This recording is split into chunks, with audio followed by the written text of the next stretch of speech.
picture the scene. It is, let's say it's Friday night. You have had a week that felt like a month, and you have finally sat down at that bistro downtown. The one you've been wanting to try. Exactly. The one with the exposed brick, the mood lighting, and, the 4.5-star rating on every app you checked. You decide you're going to treat yourself. You order the seared tuna stick. Of course. The signature dish. It arrives and it looks just immaculate. Ruby red center, perfect sear marks, maybe a little sesame crust on the outside. You take a bite. And it's delicious. It really is. Right. But maybe there's a tiny, almost imperceptible note. A little sharp, a little peppery. But you brush it off? You brush it off. I mean, there's a peppercorn crust. Maybe there's a ginger glaze. So you ignore it. You finish the whole plate. You feel great. You pay the check, you walk out to your car. And that is when the clock starts ticking. Precisely. We are talking 20, maybe 30 minutes later. Yeah. You're driving home, or maybe you're just unlocking your front door, and suddenly your face feels like it is on fire. Just this wave of heat. A wave of heat. You look in a mirror, and you are beet red. Flushing from your neck all the way to your hairline. Then the headache hits, a throbbing, vascular headache that feels like a migraine on fast forward. Your heart is hammering against your ribs, thump, thump, thump, and your throat feels tight. It's a classic panic moment. Yeah. Because your brain immediately goes to one logical conclusion, right? 100%. I am having an allergic reaction. I'm going into anaphylactic shock. Exactly. You think, my God, I must have developed a sudden life-threatening allergy to seafood. You might even rush to the ER, clutching your chest, thinking this is it. But here is the twist, and it is the entire subject of our deep dive today. The big reveal. In a huge number of these cases, you are not allergic to fish at all. You could eat a tuna sandwich tomorrow and be completely, totally fine. Right. Because you aren't reacting to the fish, you're reacting to a poison hiding inside the fish. Today, we are unpacking the single most common cause of fish poisoning worldwide. It's a chemical intoxication that mimics an allergy so perfectly it fools patients and, even doctors all the time. We're talking about the hidden poison on your plate. We're talking about Scombroid. Or, to use the more scientific terminology from our primary source today, which is the comprehensive review by Feng, Tuber, and Gershwin, it's called histamine fish poisoning, or HFP. Which is definitely more medically accurate, I'll grant you that, but Scombroid just sounds cooler. It sounds like an alien faction from a 1950s sci-fi movie. The Scombroids are descending. It really does. And that name actually tells us a lot about the history of this particular toxin. It comes from the Scombroidae and Scombrosaucidae families of fish. Okay, so what are we talking about there? Historically, this was the family always associated with the poisoning. So your tunas, your mackerels, your bonitos, your skipjacks. The dark meat fish. The really powerful, fast swimmers. Exactly. Those are the classic culprits. But as we're going to find out, the name Scombroid is actually a little bit of a misnomer these days. Oh. Because this isn't just a tuna problem anymore. It's a huge mahi-mahi problem. It's a bluefish problem. It's a marlin problem. And it can even be, and believe me, this is a weird one, a Swiss cheese problem. Okay, we are definitely going to circle back to the cheese later because that threw me for a total loop when I was reading the paper. But first, let's lay out our mission for today. We have this stack of research, primarily that Fang review, and we really need to answer 3 big questions. Let's hear them. 1, the biological question. How does a perfectly healthy, beautiful fish turn into what is essentially a toxic chemical bomb? 2, the clinical side. How do you, or more importantly, how does a doctor tell the difference between this and a deadly allergy before you, stick yourself with an EpiPen? Which is a crucial distinction. And 3, the logistical question. How does the global supply chain, this massive, complex system, fail so badly that this poison ends up on our plates in the first place? And that third one for me is the really scary one. Because as we're going to see, this is really a story about the cold chain.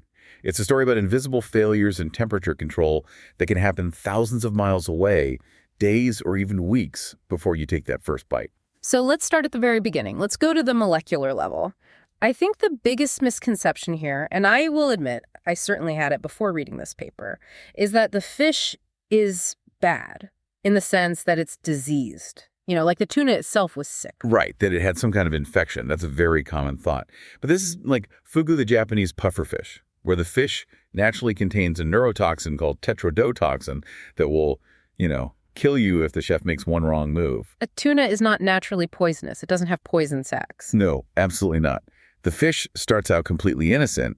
It starts with a simple amino acid called histidine. Histidine. Okay. Now, histidine is a fundamental building block of life. It's an essential amino acid, meaning we need it for growth, for tissue repair. And certain fish, specifically those fast-moving predators we mentioned like tuna and mackerel, have massive amounts of free histidine just floating around in their muscle tissue. Why, though? What's it for? Is it like a fuel source for them? In a way, yeah. It acts as a buffer. It helps the muscle cells manage the pH changes that happen during those incredible high-speed bursts of swimming they do. So you have a fish swimming around in the ocean, loaded with perfectly healthy, perfectly safe histidine. Yeah. You catch the fish. You kill the fish. And this is where the trouble starts. This is where the clock begins. This is exactly where the microbiology comes into play. Because fish are not sterile. I mean, nothing is, really. Even a healthy fish has bacteria living in its gills, on its skin, and most importantly, in its gastrointestinal tract. The gut bacteria. The gut bacteria. We're talking about a whole rogues gallery of them. Bacteria like Morganella morganii, which is a big one, but also Proteus, Enterobacter, Serratia, even some strains of E. coli. So, common stuff. These aren't some rare, exotic ocean germs. Not at all. These are common bacteria. They aren't necessarily pathogens that attack the fish while it's alive. They're just residents. They're living there. But the moment the fish dies, their role changes dramatically. Once the fish's immune system shuts down, these bacteria can start to migrate from the gut into the muscle tissue. Okay, so we have the fish muscle full of histidine, and now we have these bacteria full of what? What do they bring to the party? They bring a tool, a very specific biological machine called an enzyme. In this case, it's an enzyme called histidine decarboxylase. Histidine decarboxylase. The name sounds like it destroys something. Decarboxylase. It modifies something. It's a great name because it tells you exactly what it does. Decarboxylase. It is an enzyme that removes a carboxyl group from the histidine molecule. Okay, hold on. For those of us who haven't taken organic chemistry since college and tried to forget it ever since, what does removing that group actually do? Why is that one little change so important? Think of it like a key. Histidine is a key that doesn't fit into the allergy lock in your body. Right. It just bounces off. Your body sees it as a nutrient, a building block. Right. But when this enzyme, this histidine decarboxylase, comes along and chops off that carboxyl group, which is basically just a carbon atom and two oxygen atoms, it fundamentally changes the shape of the entire molecule. It transforms histidine into histamine. Into histamine. And histamine is the key that fits the lock. It fits the lock perfectly. Histamine is the exact same chemical that your own immune system's mast cells release when you're having an allergic reaction. To pollen or a bee sting or peanuts? Anything. It's the body's primary alarm chemical. It's a signaling molecule. It's what tells your blood vessels to dilate and leak fluid.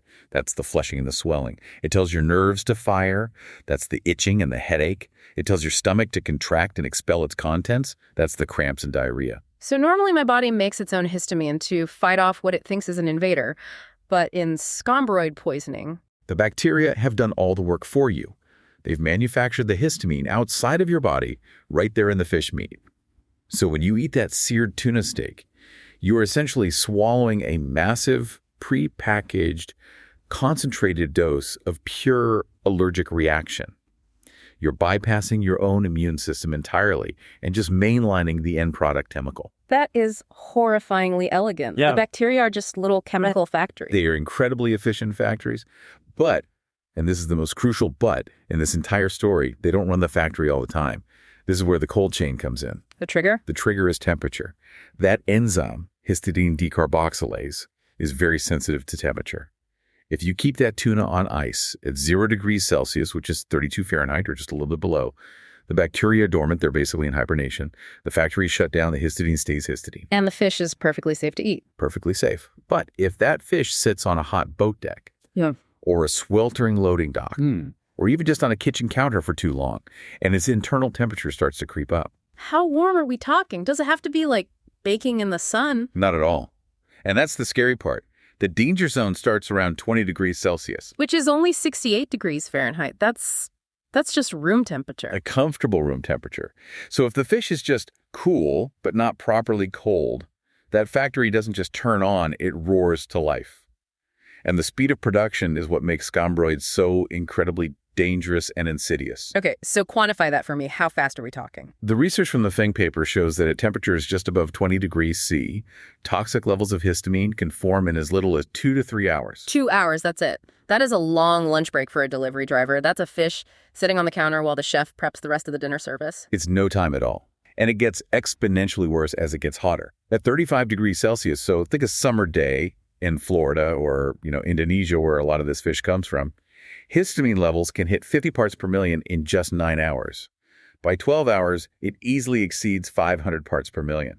And just to baseline us again, what's the official do not eat line? What does the FDA say? The FDA action level, the point where they can seize a product, is generally 50 parts per million, or 50 milligrams per 100 grams of fish. Yeah. Some other countries are even stricter. So in half a day on a warm dock, that fish can go from perfectly safe to 10 times the legal toxic limit. Easily. And here's the concept that really, I think, should keep food safety experts up at night. I want you to imagine you're a chef. You get a shipment of tuna. Now, somewhere along the line, maybe on that dock, it was left out for 4 hours. The histamine was produced, then it was put back in a freezer and frozen solid. Okay. It arrives at your kitchen frozen solid. You thaw it out. Yeah. It looks perfect. It smells totally fine. It has a great texture. Because the bacteria that cause that slimy, rotten fish smell haven't had time to grow yet. Exactly. The histamine-producing bacteria can get to work long before the classic spoilage bacteria do. So there are none of the usual warning signs. You, the chef, you cook it. You sear it perfectly. You're thinking heat kills bacteria. I'm making this food safe. That's the golden rule of cooking, right? Cook at 245 degrees, kill the bugs. And you do. You absolutely kill the bugs. You kill the Morganella and the E. coli. They are dead as a doornail. But Scombroid is not an infection. It's an intoxication. Ah, that's a key difference. It's the whole story. You aren't getting sick from the living bacteria. You're getting sick from the toxic waste product, the histamine, that they left behind. And let me guess, histamine is tough. Histamine is tonally indestructible, at least in any normal kitchen environment. It's a very stable molecule. You can boil that tuna. You can deep fry it. You can smoke it. You can bake it in a casserole. You can even put it through a high-pressure canning process. The histamine molecule remains intact. So once a factory has run its production line, the product is permanent. It is permanent. There is no cooking your way out of Scombroid. Freezing won't destroy it. Cooking won't destroy it. Nothing you do in a kitchen can make that piece of fish safe again. That just changes the entire stakes of food safety. With something like salmonella, if I'm worried about a piece of chicken, I can just, cook it a little longer, make sure it's well done, and I'm usually okay. Right. You have some control. With this, the damage was done days or weeks ago, maybe thousands of miles away, and there is absolutely nothing I can do in my kitchen to fix it. I'm just passing the poison along. That is why we say Scombroid is a failure of the supply chain, not a failure of the kitchen. And there's one more layer to this whole bacterial nightmare that's it's wild. The researchers call it the zombie enzyme. Zombie enzyme. Okay, now you really have my attention. What is that? So we've established that heat kills the bacteria, right? But the enzyme itself, that little histidine decarboxylase machine that the bacteria built to convert the histidine, that enzyme can be much more heat stable than the bacteria that produced it. Wait a minute. So you're saying the bacteria can be dead, just floating around in the fish juice, but their little chemical factories are still chugging along, making poison. Correct. The bacteria can die, but they release the enzyme into the muscle tissue as they break down. And if the temperature conditions are still right, that free-floating zombie enzyme can continue to decarboxylate histidine into histamine. It just keeps working from beyond the grave. It's a persistence mechanism. And it explains why simply testing for bacterial counts on fish doesn't always tell you if it's safe. You could have a fish with a low bacterial count, but a dangerously high and still rising histamine count. That feels like a loophole in biology. It's just so insidious. It is. It means you absolutely have to test for the toxin itself. Which brings us to the poor person who eats it, the victim. We've consumed this indestructible, zombie-produced toxin in our stomach. What happens next? We touched on the symptoms in the intro, but I want to get really specific about the clinical experience.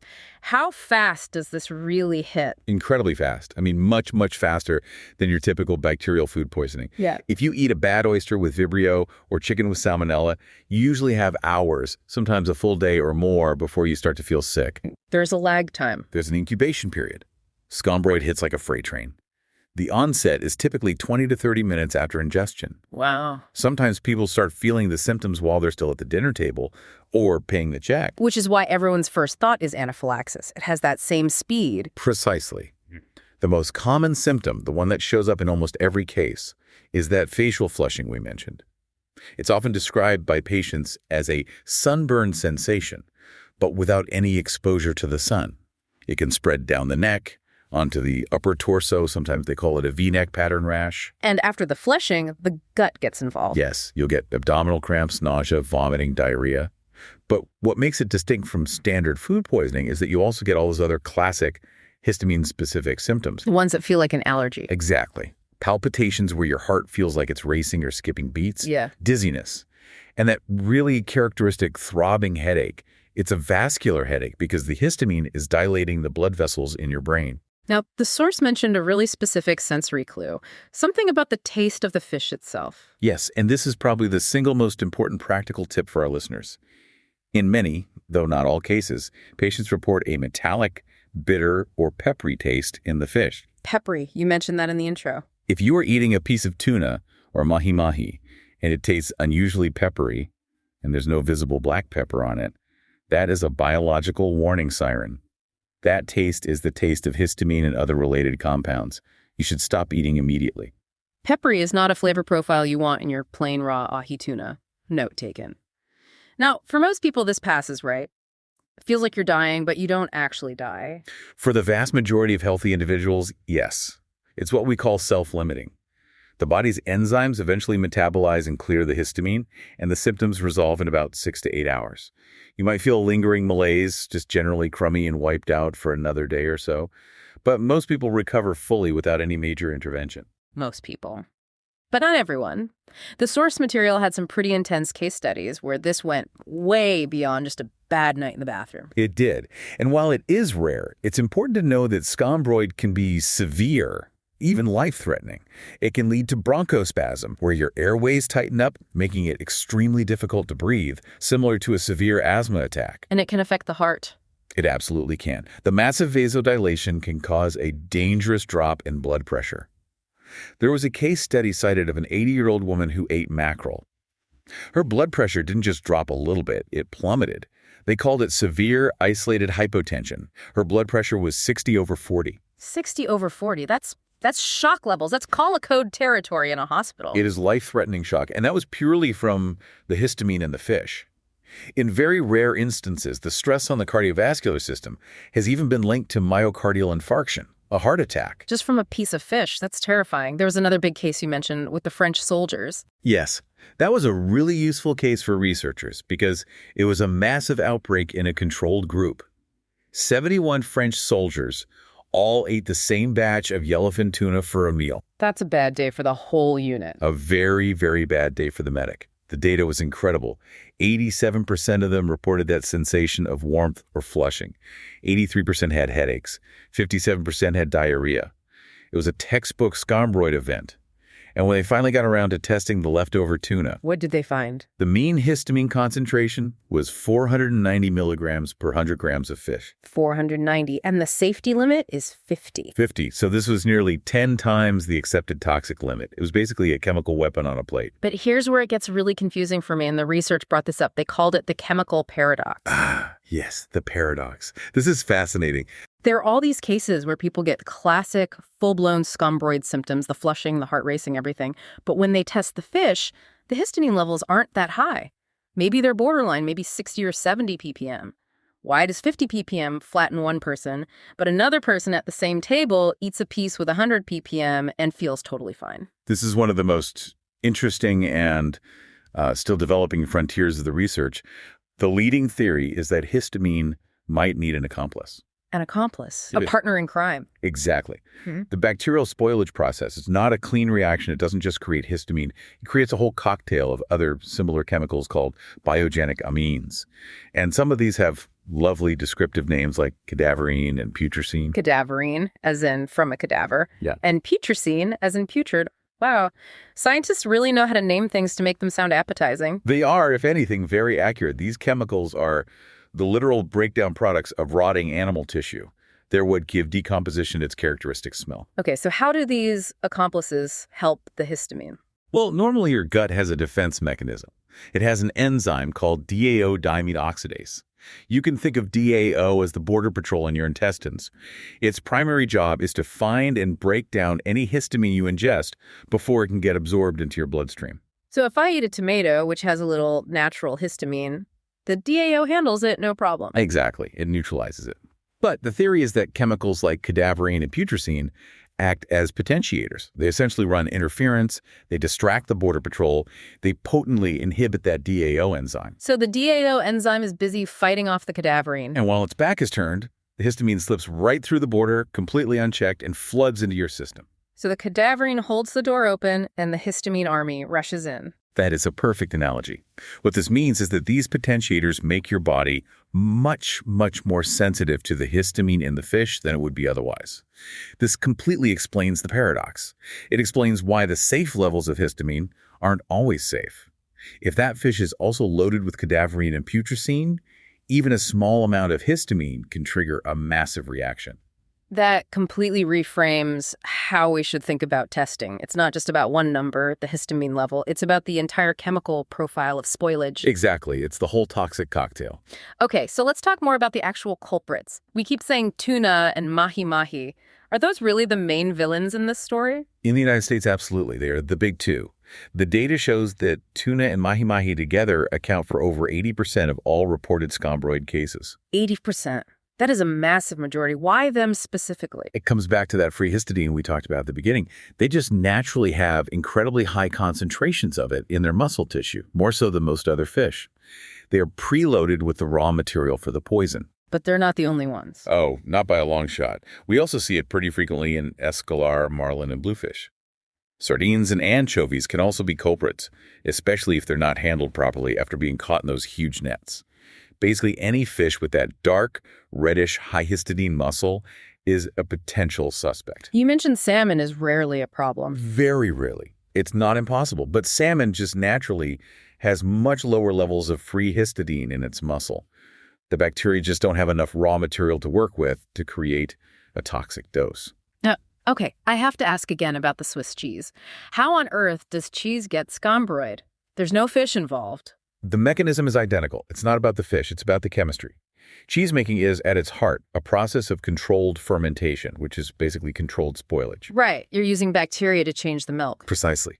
And if the milk itself contains certain bacteria, or if the starter culture you add is contaminated with a histamine-producing bacterial strain, then during the aging process, those bacteria will convert the histidine in the milk's proteins into histamine. So you can get Scombroid poisoning from a fondue pot. Theoretically, yes. There have been documented outbreaks traced to aged cheeses like Swiss, cheddar, and Gouda.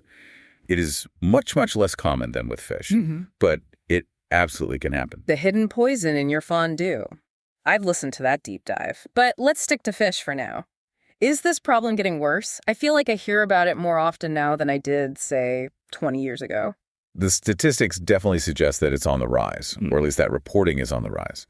In the U.S., the CDC data showed that between 1988 and 1997, there were 145 reported outbreaks. Okay. But in the very next decade, from 1998 to 2008, that number jumped to 333 outbreaks. Wow. That's more than double in just 10 years. It's a huge increase. Okay. And we have to remember, this is the crucial point. These are just the reported outbreaks. This is what epidemiologists call the tip of the iceberg phenomenon. Because most people who get it, they don't report it. Exactly. Think about it. Most people who get a mild to moderate case of Scombroid just think, oof, that fish didn't agree with me.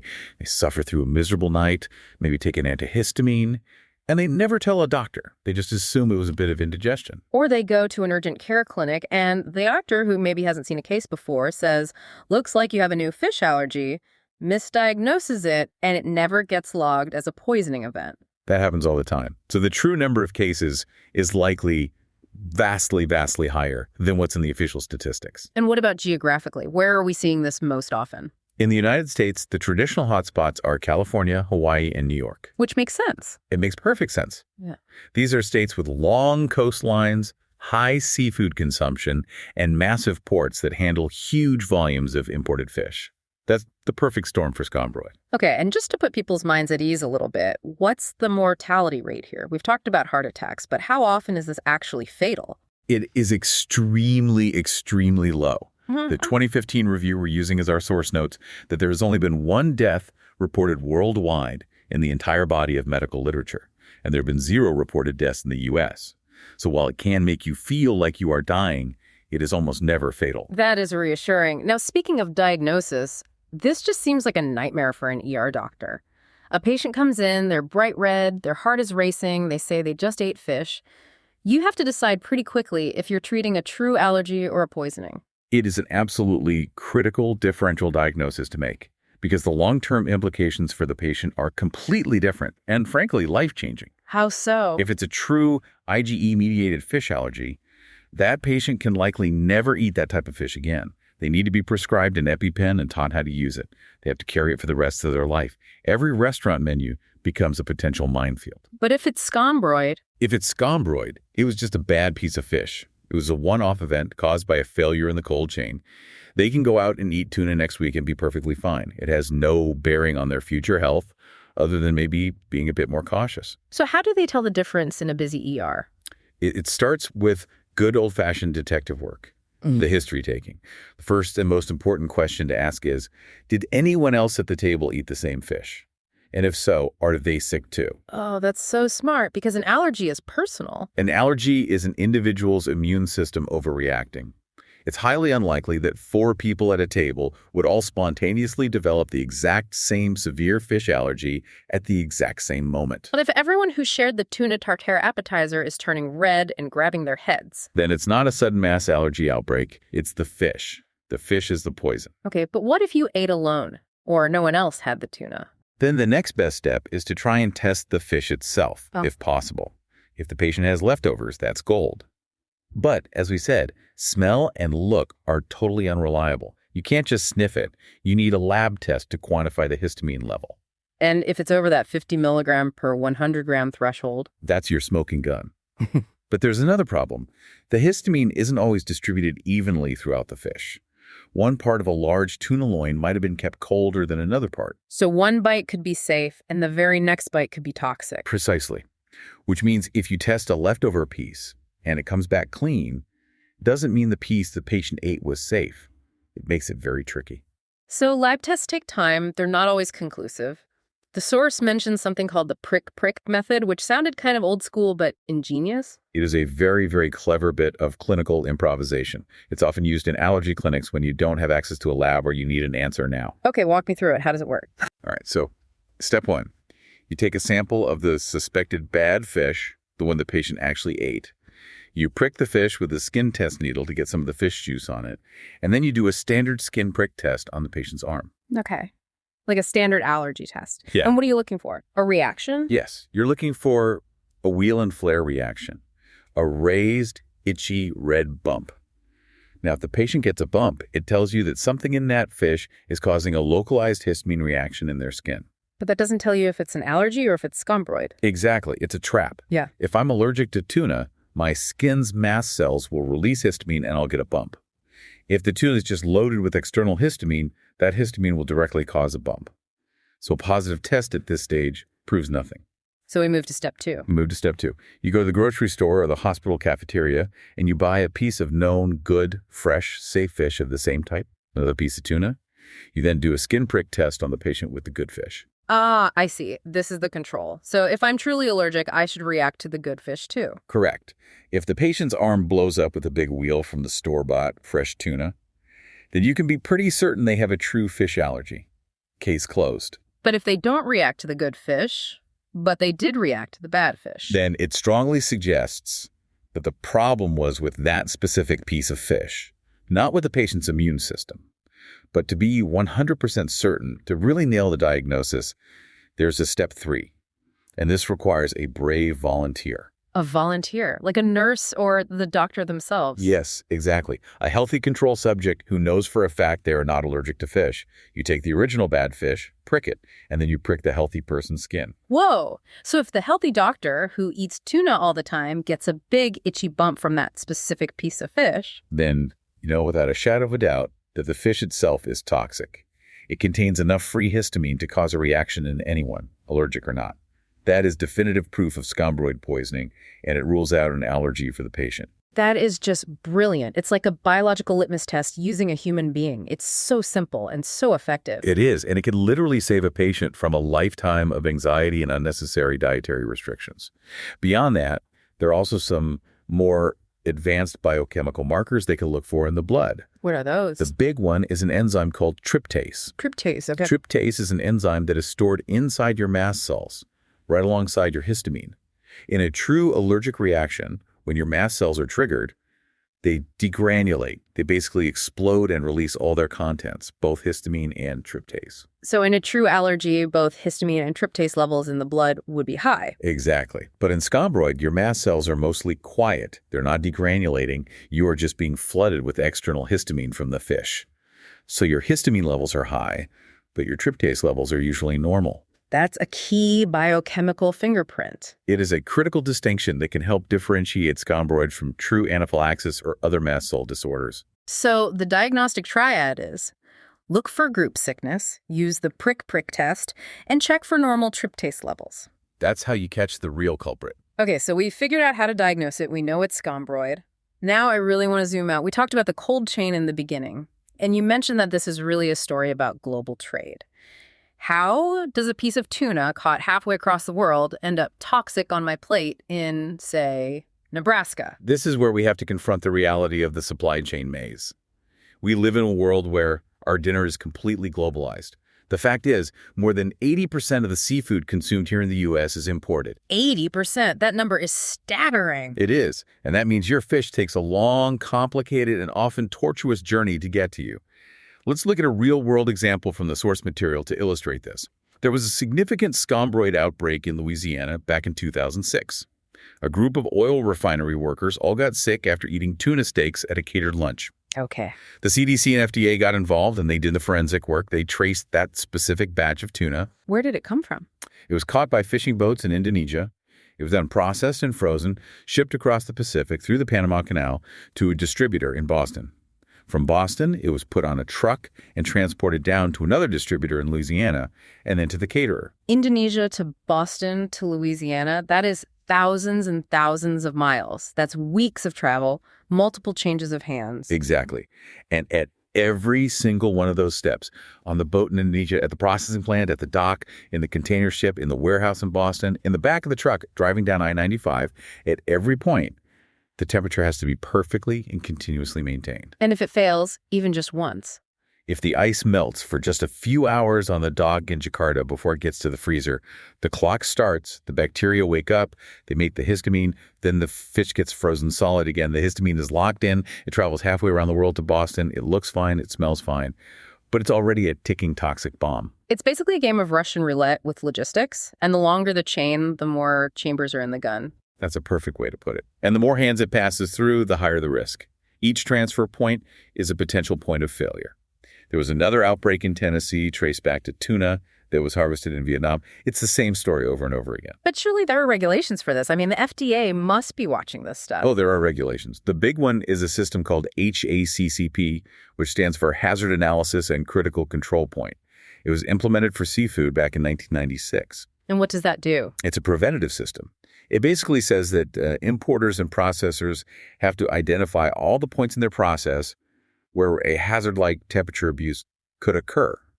And they have to have a plan to monitor and control it. They need temperature logs. They need records. That sounds great on paper. On paper, it's an excellent system. Yep. In practice, it's incredibly difficult to enforce on a global scale. The source notes that in a government audit from 2002-2003, only 5 to 7% of seafood importers were actually investigated by the FDA. And among those who were investigated, compliance was, let's just say, it was low. 5 to 7% were investigated. So you're saying 93% of importers just walked on through with no checks? Essentially, yes.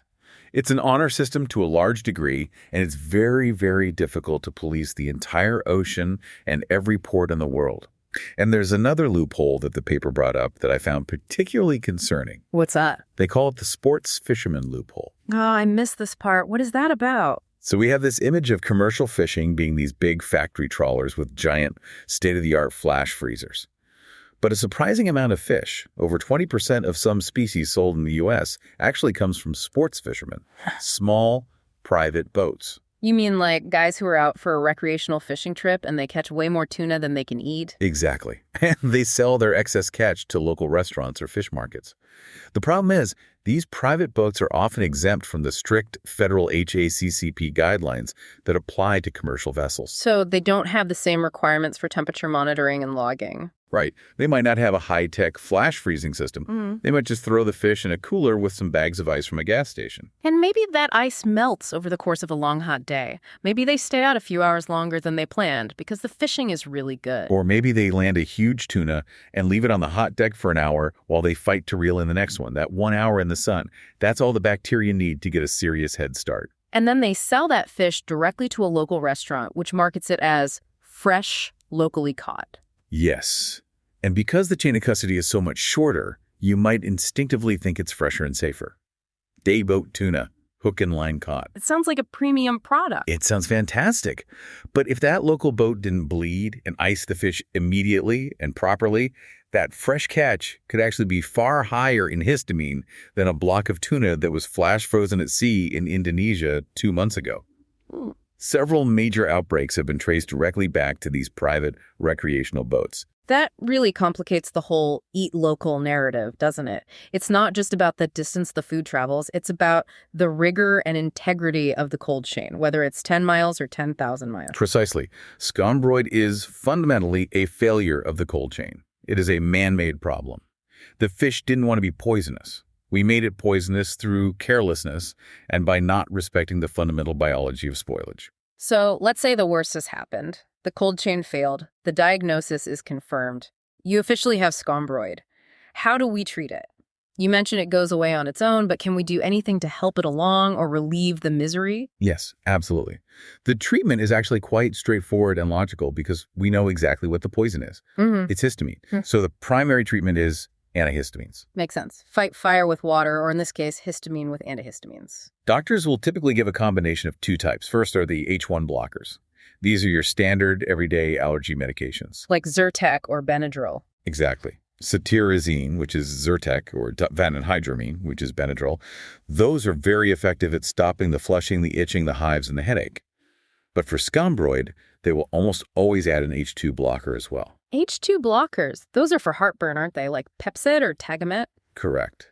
Famotidine, which is Pepcid, is a common one. And this is a nuance that a lot of people miss. Histamine doesn't just work on one type of receptor.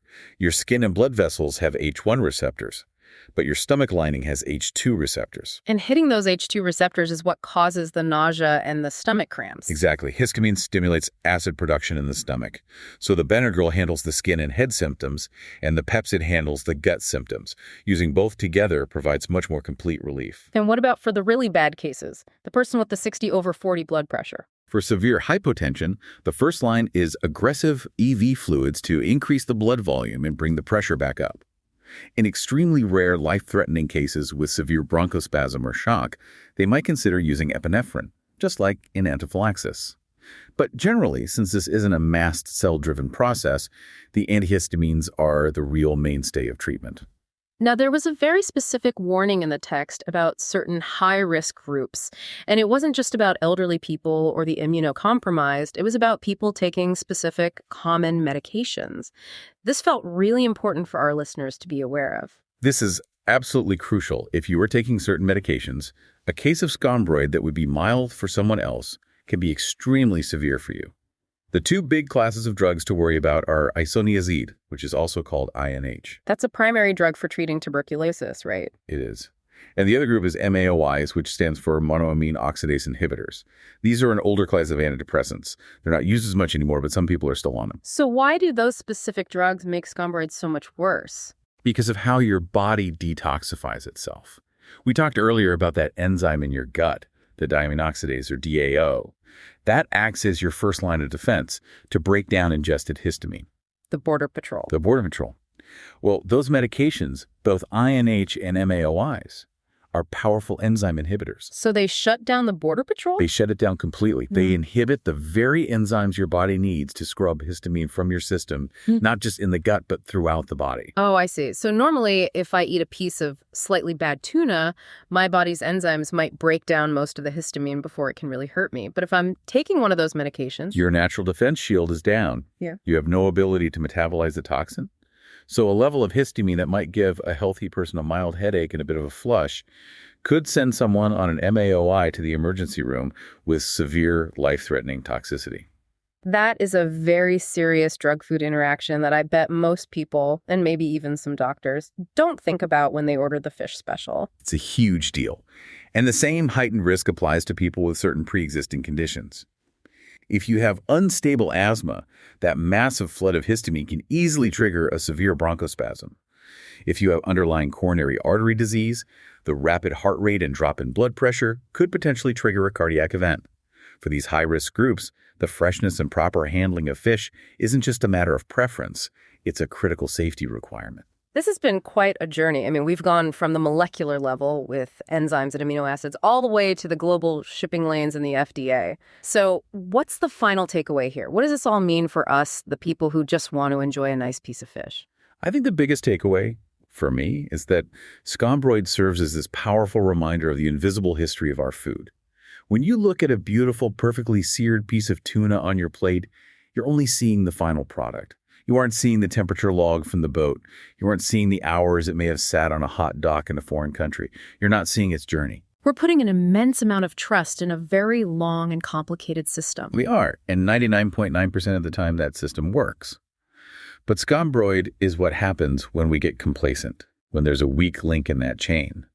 It's a profound reminder that food safety isn't just about cleaning food or cooking it properly. It's about controlling its environment from the absolute moment it leaves the water. And for me, the biggest aha moment was the heat stability.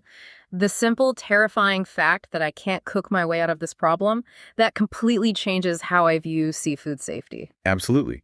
It shifts the burden of responsibility entirely from the end user, the cook, back to the supplier, the fisherman, the distributor. You cannot fix Scombroid in the pan. The damage is done. So before we sign off, is there any hope for a better way to detect this? Sniffing it doesn't work? Tasting that peppery flavor means it's already too late? Are we just stuck waiting for the rash to show up? Well, that is the provocative thought that the researchers really leave us with.